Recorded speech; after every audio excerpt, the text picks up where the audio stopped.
The golden sun bathed the marble towers of Vellora Palace, painting the sky with the color of honey and fire. Inside the grand hall, the echo of footsteps faded into silence as Princess Angelina walked beside her father, King Edward. Her white gown trailed behind like a river of light. "Father, the people look happy today," she said softly. Edward smiled, his eyes gentle. "They are happy because their princess still believes in them. Remember, my daughter, a ruler's heart must stay humble, even when the crown feels heavy." Angelina nodded, though her gaze was full of worry. Rumors had spread like wildfire across the kingdom. Rumors about sickness, betrayal, and power. That evening, during the royal feast, Duke Richard arrived dressed in black velvet, his smile polished but empty. He bowed before the king, but his eyes lingered on Angelina a moment too long. "To Vellora's prosperity, my dear brother," he said, raising his glass. "To Vellora," Edward replied, though a faint cough escaped his throat. Within moments, his body trembled, the cup fell, and chaos exploded around the table. Father, Angelina cried, rushing to his side. Guards hurried, servants screamed, but it was too late. King Edward's last breath left him beneath the golden chandelier. The next morning, the city mourned. Bells tolled across every district. Yet before the tears had even dried, the whispers began. Whispers that said the princess had poisoned her own father for the throne. In the royal court, Duke Richard stood tall before the council. "Evidence was found in her chamber," he declared coldly. "The people must see justice." Angelina fell to her knees, her voice trembling. "That is not true. I loved my father more than anything." Richard's smirk was cruel.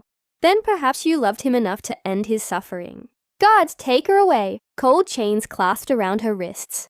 The marble floor blurred beneath her tears as she was dragged out of the hall that once belonged to her. Hours later, beneath the storm, she stood outside the palace. Gates with nothing but a torn dress and a small pendant, the only thing left from her father. The guards pushed her into the mud.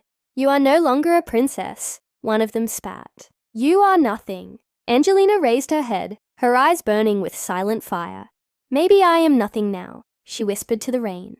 "But the truth always returns, and so will I." Lightning split the sky above Vellora as the forgotten princess disappeared into the dark streets of the capital, alone, broken, but not defeated. The rain kept falling, like the heavens were mourning with her. Angelina wandered through the narrow streets of Vellora City with bare feet and an empty stomach. Her once silky gown now clung to her skin like wet paper, the royal crest torn from her chest by the guards who once bowed before her. Days turned into weeks. She slept under bridges, begged for food in the marketplace, and watched the people who once adored her walk past without recognition. The city was no longer the land of her father. It was a maze of smoke, greed, and hunger.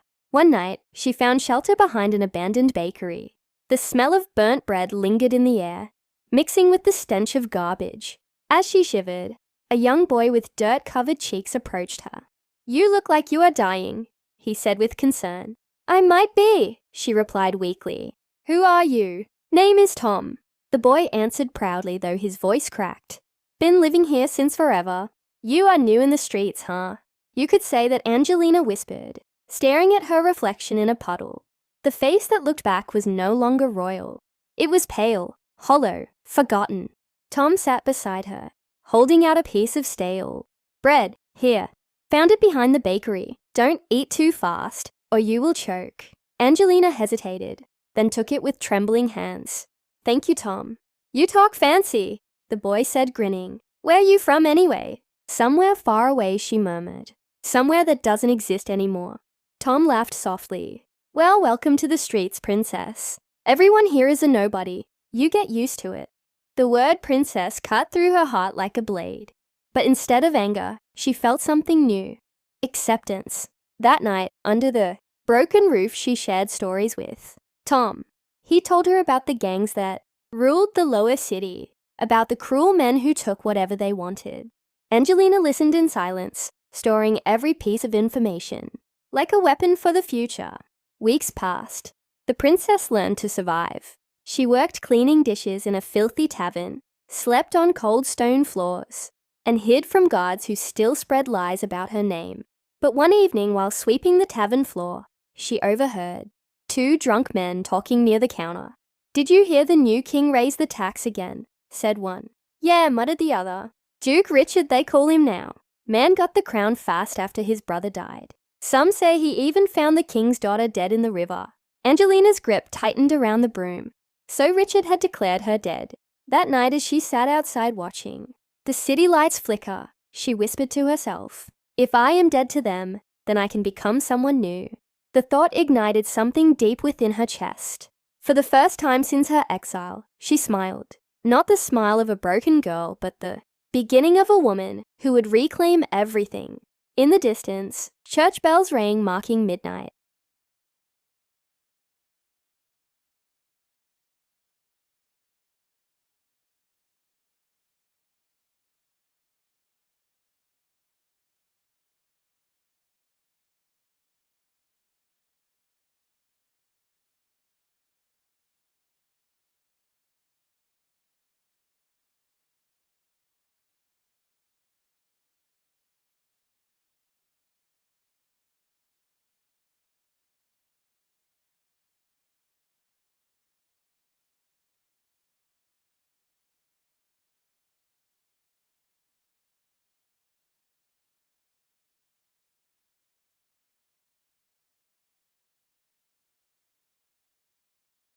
A new day began, and the forgotten princess silently promised the stars that she would rise again, no matter how long it took. Months had passed since the night Angelina decided to be reborn. The city no longer scared her. She learned its rhythms, its dangers, and its secrets. Every morning she helped Tom and other homeless children gather bottles and scraps to sell at the recycling market. It was not much, but it kept them alive. One cold morning, she found a notice pinned to a wooden post near the church. "Volunteers needed at St. Clair's shelter for women," it read. She traced the letters with her fingers and felt a quiet pull in her heart. Maybe this was where her new life would begin. When she arrived at the shelter, an older woman greeted her with kind eyes and a tired smile. "You looking for work, child?" the woman asked. "Yes, I am," Angelina began, then stopped. The name carried too much pain, too much history. "My name is Lena," she said instead, letting the old identity fall away like dust in the wind. The woman nodded. "I am Sister Margaret. You may help us with cleaning and serving meals. We provide a bed and food in return." "Thank you," Sister Lena replied, bowing slightly. Days at the shelter were hard but peaceful. She scrubbed floors, washed dishes, and cared for the sick. The other women spoke of their pasts of broken homes and cruel men. Lena never shared hers. She listened and learned. One evening, while folding blankets, Sister Margaret sat beside her. "You are different, child. The way you speak, the way you move. Were you once someone important?" Lena smiled faintly. "Maybe once, but not anymore." "Importance is not what the world gives you," said the old nun. "It is what you do when the world takes everything away." Those words sank deep into Lena's soul. Months turned into years. Lena saved every coin she earned. She studied from old books in the shelter library and taught the younger girls to read. Her grace and intelligence drew attention from visitors who came to donate. One afternoon, a man in a grey suit arrived, carrying boxes of supplies. He was young with sharp eyes and quiet authority. When he saw Lena helping a child tie her shoes, he paused as if seeing a light in the dark. "You work here?" he asked. "Yes, sir," she replied. "Just helping where I can." "I am Ethan," he said. "My company sponsors this shelter."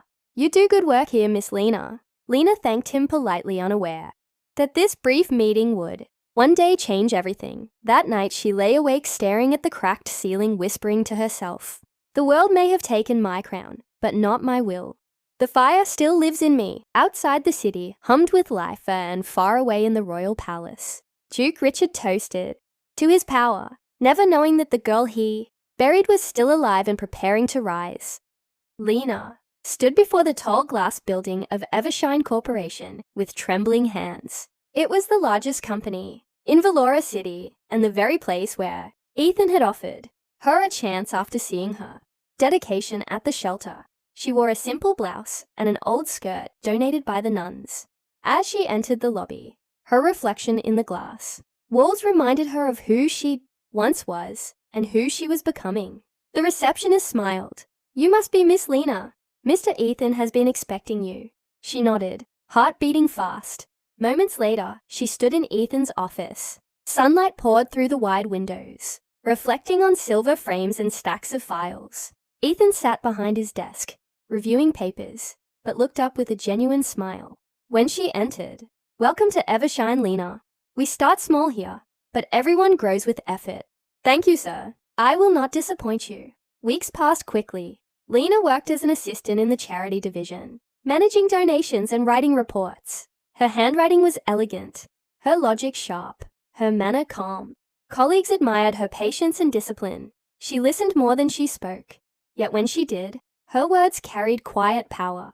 Ethan often found reasons to stop by her desk, sometimes to discuss work, sometimes to ask about her opinions on new projects. He began to notice something deeper in her presence, a strength forged by pain. One evening, as they were the last ones in the office, he said softly, "You remind me of someone who has seen both heaven and hell."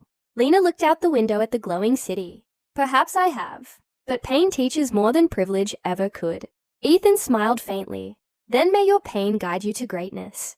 From that day onward, Lena was given more responsibility. She handled negotiations, wrote proposals, and met investors. Slowly, she learned how business and power truly worked in the modern world. She saw greed disguised as generosity, corruption hidden behind polished words, and she remembered her Uncle Richard, the man who stole her throne. Each success built her confidence, but her goal never changed. She saved her salary and studied at night, reading about economics, law, and governance. She built connections carefully, silently. One afternoon, she came across a news headline that froze her heart. Duke Richard Valora to announce new international partnership with Evershine Corporation. Ethan called her into his office that same day. "I will need you to coordinate the royal visit," he said. "Duke Richard himself will attend." Lena felt the room spin for a second. Her uncle, the man who destroyed her life. After all these years, fate had brought him back within her reach. "Very well, sir," she said calmly, hiding the storm within her eyes. "I will handle everything perfectly." As she left the room, her reflection on the elevator door showed not the lost princess, but the woman of power she was becoming. The time of silence was ending. The day of the royal partnership arrived. The entire Evershine building shimmered with silver banners and the emblem of Valora Kingdom. Lena stood near the entrance dressed in a navy suit, her hair tied neatly, her posture graceful and calm. No one could guess that she was once the true princess of the land whose crest now decorated the hall. Cameras flashed as Duke Richard entered surrounded by guards and advisors. His hair had turned grey, but his smirk was still the same cold curve she remembered from the night of her exile. "Welcome, Your Grace," Ethan greeted warmly. "We are honored to host you." The Duke nodded, shaking hands with investors. When his gaze fell upon Lena, he paused just for a moment. Something in her eyes made him uneasy. "And this is my assistant," Lena said Ethan. "She has arranged the entire event." Richard extended his gloved hand. "Impressive work, Miss Lena. You look strangely familiar." Lena's heart pounded, but her voice was steady. "Perhaps just coincidence, Your Grace." He chuckled lowly. "Yes, perhaps." Throughout the meeting she moved like a shadow, efficient and silent. Yet every word he spoke echoed with lies. He bragged about Valora's prosperity under his rule, about the progress and peace he claimed to bring. Lena clenched her fists beneath the table, remembering the starving families she saw in the lower city, the children who begged for food. During the luncheon she approached. "Ethan, Sir the Duke will give a speech at the gala tonight. I can prepare the documents and oversee the media coverage." "Good idea," he replied. "I trust your instincts." That evening the grand hall was filled with light and music. The Duke raised his glass before the crowd, speaking of honor and loyalty. Lena stood near the back, eyes fixed on him. The words of a murderer, dressed as a savior, filled the air. Then his gaze caught hers again. For a split second, his expression shifted. Confusion, recognition, fear. "Impossible," he muttered under his breath. Lena smiled slightly and turned away. After the event she found herself alone on the balcony, overlooking the glowing city. The wind brushed her hair as she whispered to the night, "You took everything from me, but you failed to kill the truth." Behind her, Ethan appeared, holding 2 glasses of wine. "Beautiful night," he said gently. "It is," she replied, still staring into the distance. "Nights like this remind me that justice may sleep, but it never dies." Ethan looked at her, puzzled by the weight in her tone, but said nothing. In that moment, Lena knew the time had come to start her plan. She would uncover every crime her uncle committed, every secret he buried. The princess who had once fallen into the mud was now standing among the towers of the city. Her revenge had found its first breath. After the royal event, Lena spent her nights digging into archives, contracts, and old financial records connected to the partnership. On the surface, everything appeared perfect, but her instincts whispered otherwise. Duke Richard had always hidden his sins behind polished numbers and loyal men. Using her access as assistant, she quietly copied files and traced the money flow between Evershine and the royal treasury. What she found made her blood run cold. Charity funds diverted to private accounts, secret land purchases, and payments made to silence witnesses. Each document was a blade. Each discovery, another chain she broke from her past. One night, as she was leaving the office, Ethan caught her standing by the computer. "Working late again?" he asked kindly. "Just trying to finish the reports," she replied with a soft smile, hiding the folder beneath her coat. Ethan nodded, though suspicion flickered in his eyes. "You are the most dedicated person here, Lena. Make sure you also take care of yourself." "I will," she said. Outside, she met Tom, the same street boy who once shared bread with her years ago. He had grown into a clever young man running errands across the city. "Tom," she whispered, handing him a small envelope. "I need you to deliver this to the journalist at Valora Daily. Tell no one who sent it." Tom grinned. "Still doing mysterious things, huh, princess?" She smiled sadly. Some ghosts must be faced with truth. Days later, headlines began to appear. Whispers of corruption in the royal accounts. Anonymous reports exposing misuse of charity funds. The palace released statements denying everything, but cracks had started to show. During a company meeting, Ethan frowned at the news article. "Someone is trying to ruin our partnership with the crown. These accusations are dangerous." Lena looked at him calmly. Sometimes danger is just the shadow of justice catching up. He studied her expression. "You speak like you know more than you say." "Maybe I do," she answered before standing to leave. That evening, as she walked home through the glowing streets, a black car slowed beside her. The window rolled down and a cold voice spoke. "You should stop asking questions, Miss Lena. Curiosity can be fatal." The car drove away, leaving her heart pounding. She stopped beneath a flickering streetlight, breathing deeply. Fear used to control her once, but not anymore. "If they threaten me," she whispered to the night, "they must already feel the truth approaching." She pulled her coat tighter and kept walking. The storm she had been waiting for was finally beginning to rise. The following week brought chaos. Every newspaper in Valora buzzed with rumors of royal corruption. Duke Richard appeared on every screen, his voice trembling with false outrage as he denied all accusations. Yet behind the perfect mask, Lena could see fear beginning to surface. Inside Evershine headquarters, tension filled the air. Ethan paced his office while holding the latest report.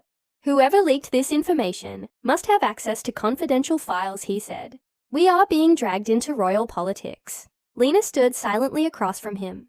"I am sorry for the trouble, sir," she said softly. He looked up, meeting her calm gaze. "You are not sorry. You look almost satisfied." She hesitated, then replied quietly, "Sometimes satisfaction comes from seeing lies crumble." Ethan's eyes narrowed. "You speak as if you know Duke Richard personally." She turned toward the window, watching the rain streak down the glass. "Perhaps I do. Perhaps I once knew the man who took everything from me." Ethan said nothing for a long time. Finally, he walked closer, lowering his voice. "Tell me, Lena, who are you really?" She faced him slowly, her eyes glimmering with the weight of years. "The truth will come soon, Ethan. I promise. But until then, you must trust me." He studied her for a moment, then nodded. "I will trust you, but I will also protect you. I sense you are walking a dangerous path." That night, Lena returned to her small apartment to find the door unlocked. Papers scattered across the floor, her computer smashed. Her files gone. She stood frozen, realizing her enemies had discovered her trail. A single note lay on the table written in red ink. Stop or disappear forever. Her hands trembled for a second, but then steadied. She had lost fear long ago. Instead, she began copying the remaining data she had hidden on separate drives. Later, she called Tom, whispering, "They found me? Where will you go?" he asked. To the truth, she answered, "It is time the world remembers my name." The next morning, she met Ethan at the company's underground parking lot. He saw the bruises on her arm and the fire in her eyes. "You were right," she said. "I cannot hide anymore." Ethan looked at her seriously. "Then let us finish what you started." For the first time since her exile, Lena felt she was not alone. Together, they would tear down the kingdom of lies her uncle had built. Days turned into nights filled with whispers, code, and hidden meetings. Lena and Ethan worked in secret, gathering every remaining piece of evidence they could find. Bank transactions, false contracts, witness statements, all tied directly to Duke Richard. Ethan arranged access to old royal archives that had been sealed since King Edward's death. Inside dusty boxes, they found letters, written by the late king himself, letters that spoke of his suspicion toward his brother and the fear that he might be betrayed. Lena read them with trembling hands. Her father's voice returned through ink and parchment, and for a moment, her eyes filled with tears. He knew, she said softly. He knew what Richard was planning. Ethan placed a hand on her shoulder. "Then these letters will clear your name forever." She looked at him, her gaze fierce. "No, Ethan, clearing my name is not enough. The world must see him for what he truly is." They planned carefully. Ethan used his company's upcoming charity gala as the stage. The event would be broadcast across the entire nation. Duke Richard himself had agreed to attend again, expecting to restore his image. Meanwhile, Lena contacted Tom and a few journalists she could trust. They would receive the files, the letters, and every document proving the Duke's crimes right as the gala began. On the night before the event, Lena stood by her apartment window, watching the city lights flicker below. "Father," she whispered to the stars, "I will finish what you could not." A knock at the door startled her. Ethan entered quietly, holding a small box. Inside was a simple silver pendant, engraved with the royal crest. "I thought you might need a reminder of who you really are," he said gently. Lena took it, her throat tight. "Thank you, Ethan. Tomorrow everything changes." He nodded. "Whatever happens, I stand with you." As dawn approached, Lena dressed not as a broken girl or a forgotten princess, but as a woman of truth. Her eyes reflected determination sharper than any crown.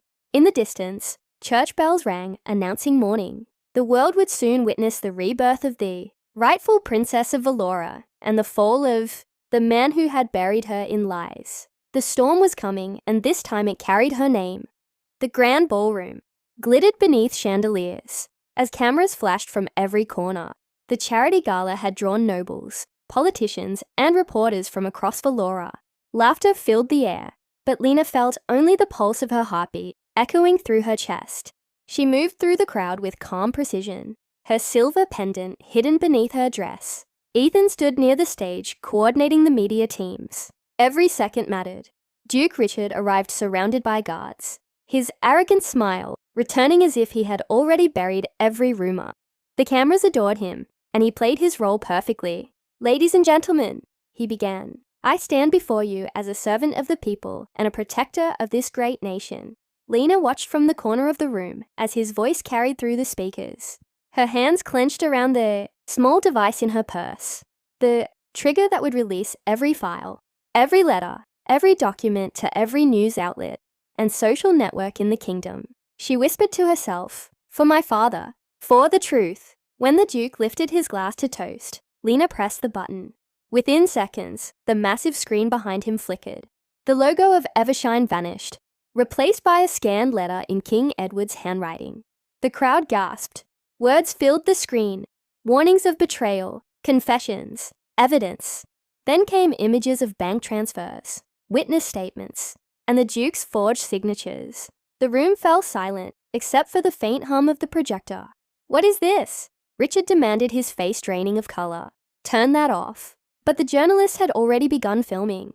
Phones captured every second. Ethan stepped forward, his voice steady. This is the truth, your grace.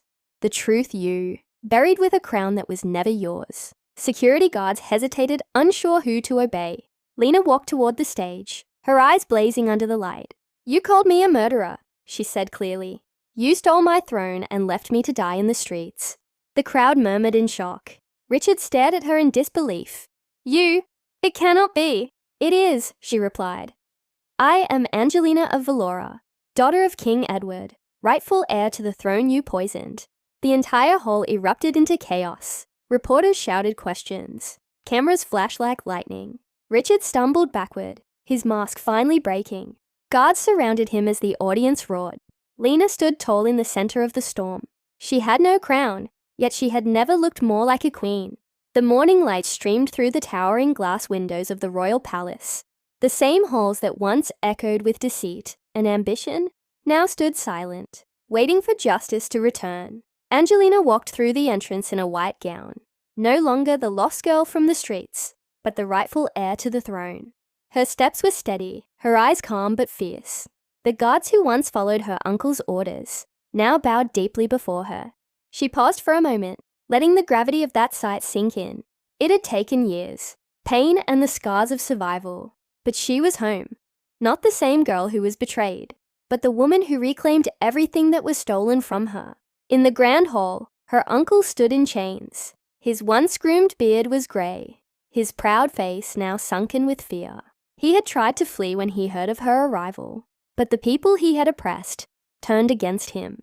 The streets that once celebrated him now cursed his name. Angelina walked toward him with quiet power. Uncle Richard tried to lift his head, his voice trembling. Angelina, I did what I thought was best for the kingdom. She tilted her head slightly. Best for the kingdom. You sold the kingdom for gold and pride. You destroyed your own blood for a throne that was never yours. He swallowed hard, his eyes darting around the room as if searching for a savior. I raised you like my own daughter. I gave you shelter. You gave me a cage, she replied coldly.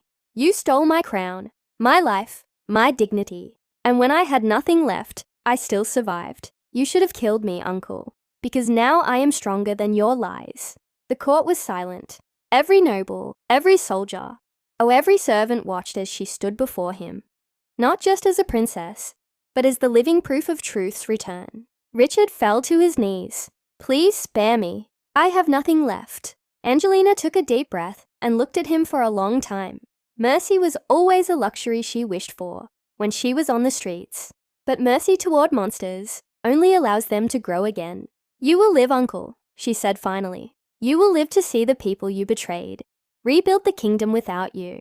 You will live to see me turn every broken stone of this palace into a place of justice. You will live knowing your name will vanish from every page of history. He looked up in horror. That is worse than death. Exactly, Angelina whispered. She turned to the guards. Take him to the Eastern Tower.